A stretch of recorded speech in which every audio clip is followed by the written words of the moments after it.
Hey guys, and welcome back to episode 96 of the Sim Racing Show. And this week, Project Motor Racing has dropped a huge patch that they say is basically trying to fix the whole game. The big question is it enough? We'll get into it in just a second. Gran Turismo 7 has fresh news that's getting people talking, but also a bit of bad news.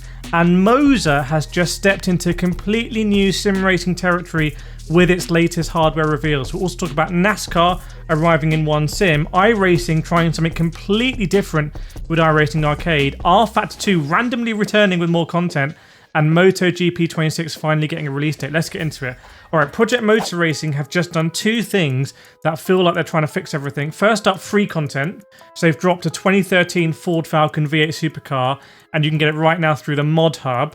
It's obviously a nice gesture, and it's very clear they're trying to rebuild goodwill. However, releasing it in the Mod Hub sends kind of interesting vibes. But the bigger headline is what they're calling the 2.0 patch, and they're aiming to ship this before the end of March, and they're pitching it as the big reset update, the one that's meant to lift the whole game closer to what it should have been at launch. They're talking game-wide improvements to physics changes, visual upgrades, optimization work, and changes to both single player and online. They've also said that the tyre model updates they're rolling out in GT3 and GT4 are going to spread further across the sim, so more classes should benefit from this. And there's more free stuff coming as well. They're planning to drop a new fictional circuit, High Rock Circuit, into the Mod Hub again for free.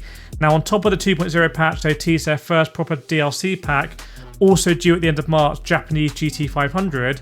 And this one is a bit more exciting because it's not just one era, it's 5 modern GT500 Super GT cars plus 4 classic cars from the 2003 AJ GT3 era, which is basically like the peak nostalgia one for a lot of people. They've already teased the obvious idea of old versus new Supras in the same pack.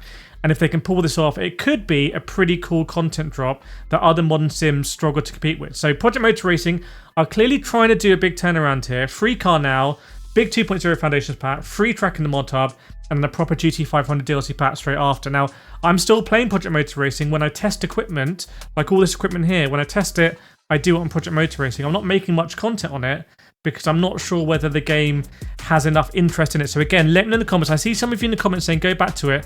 Let me know if you want me to get in touch with Project Motor Racing, and hopefully we can do some early access stuff with that 2.0 patch, and obviously review it completely honestly as I always do.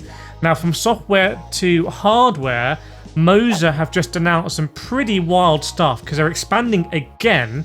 And this time they're stepping into motion, which is a pretty big deal because it's one of the few parts of sim racing hardware they haven't really touched yet. They've revealed a new motion actuator called the HMA 150, and it's built as a 3DOF system for pitch, roll, and heave. And the numbers they're claiming are not small: 150 millimeters of travel, 300 millimeters a second speed, and over 1G peak acceleration, which caught my attention. So it's quick. It's clearly aiming, at least on the stats, to be quick and sharp. They're also going hard on the precision side: 0 to 150 Hz vibration, low latency real-time feedback, a 600 megahertz processor, and a 48 volt low voltage input for safety. But the interesting part I would say here is the software, because MOZA Motion Manager is their new control hub for this, and they're claiming it can deliver motion feedback even in big AAA games without official telemetry, using AI-powered visual and audio recognition, action analysis, and real-time motion syncing.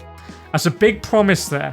If it works, it's obviously huge because compatibility and setting things up is normally a big headache with motion. It certainly puts me off. But are they going to be able to pull it off? I don't know. So let me know in the comments, do you find that interesting, or do you think MOZA should stick to doing wheels and pedals and wheelbases and stuff like that?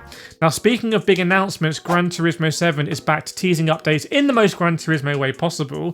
So Kaz Yamauchi dropped another mysterious silhouette photo, and the whole community became the CIA because he teased 3 new cars for next update, and based on the shapes, it looks like a proper mixed bag. One is almost certainly another FD Mazda RX-7 variant. Another one looks like a classic Camaro, and the third one looks very much like a Renault Capture. So yeah, JDM legend, American muscle legend, and then a crossover that's going to make half of us sigh like, what are they doing? We don't need these cars. Now the timing is interesting because Gran Turismo is basically right on its 4-year anniversary, so people are naturally hoping this isn't just 3 cars and a shrug. We'll see what Polyphony actually bundles in for the 4th year anniversary when the full patch notes drops. I would expect something. Also worth mentioning, Xiaomi revealed their Vision Gran Turismo car at MWC in Barcelona. That's a mobile conference because Xiaomi do mobile phones. Confirmed for G7 at some point, but there's no date for when they actually land in-game. All right, switching away from Sims for a second, because one of the biggest arcade racers just went full NASCAR, and I'm really, really, really interested by this. But before that, I want to say a big thank you to today's sponsor, GT Omega. I've been using GT Omega products on the channel for years and years and years now, as long as Gran Turismo 7's been out, even longer, and you know they're solid. That's the GT Omega Prime Light there with the inertia bucket seat, and that's holding a SIMUCUBE 2 Pro and SIMUCUBE Active pedals, and that rig is quite cheap on the GT Omega site. So do go browse the site at gtomega.co.uk, and if you see anything that you fancy, check on the channel first, check in the comments, check in the Discord, but you decide to buy, use the code Kireth, gives you an extra 5% off. Big thanks to GT Omega for sponsoring another sim racing show. Now, the arcade race I'm talking about with NASCAR is the Crew Motorfest. It's part of Season 9. If you remember, I went to Le Mans with the Crew Motorfest many months ago, and they showed me a sneak peek of this, like really early footage, and I was very interested because I love NASCAR, I love oval racing, and I like the idea that more arcade races are going into this. Obviously, they have like the Red Bull Formula car as well, but NASCAR oval racing in a more arcade game could make a bit of sense as well. So they've got the next-gen cars from Chevrolet, Ford, and Toyota. They've also added NASCAR-style mechanics with pit stop management, fuel, tyre wear, and damage, and drafting, getting extra visual audio feedback. What the Crew Motorfest do is when they add new content, they always make the game bespoke for it. They always modify the game. They don't just add in the content, they actually make the game work for it, which is, if you play the Crew Motorfest, you'll know that. There's 10 main events, 25 challenges, 10 feats, plus rivals and rewards, and a custom cup car as a playlist reward, and a Hendrick Camaro ZL1 2025 as a rivals reward. So if you ever wanted something more NASCAR in a more open world game, go check that out. Also, the other thing they showed me when I went to visit them was something called, I think, Track Forge or a track builder, where you can basically create what look like really good tracks that are inspired by real-world circuits. Think about the Carousel, think about the Fairmont Hairpin at Monaco. You can kind of stitch these together and build real-world circuits. So again, really interesting what they're doing. Now let's go switch over from that to iRacing, but then also back over to arcade, because iRacing have done a similar thing. They've done iRacing Arcade.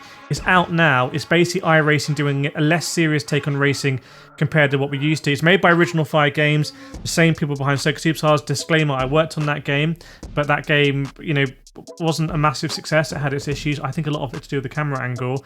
iRacing Arcade, fingers crossed for them, is going to be a lot more successful. It's not just generic cars now.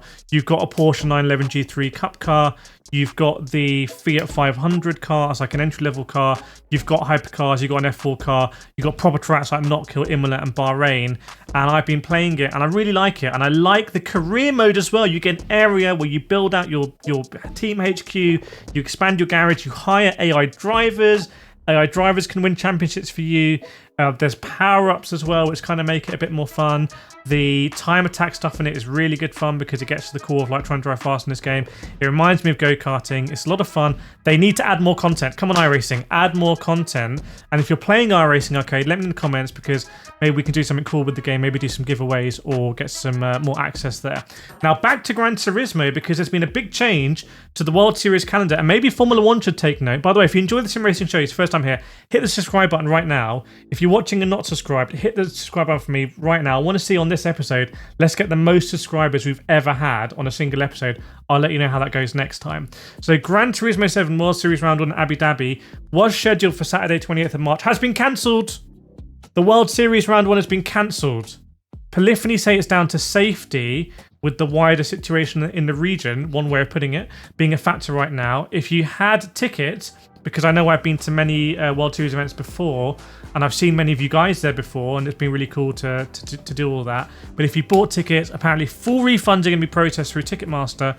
And if you were competing in the UAE time trial qualification, Polyphony said they'll contact those players directly about what happens next. No words on whether Abu Dhabi gets rescheduled or if they just moved straight onto the next live round. They've only said more details will follow. Formula One, take note. You should cancel the rounds as well. We don't need to go to a war zone.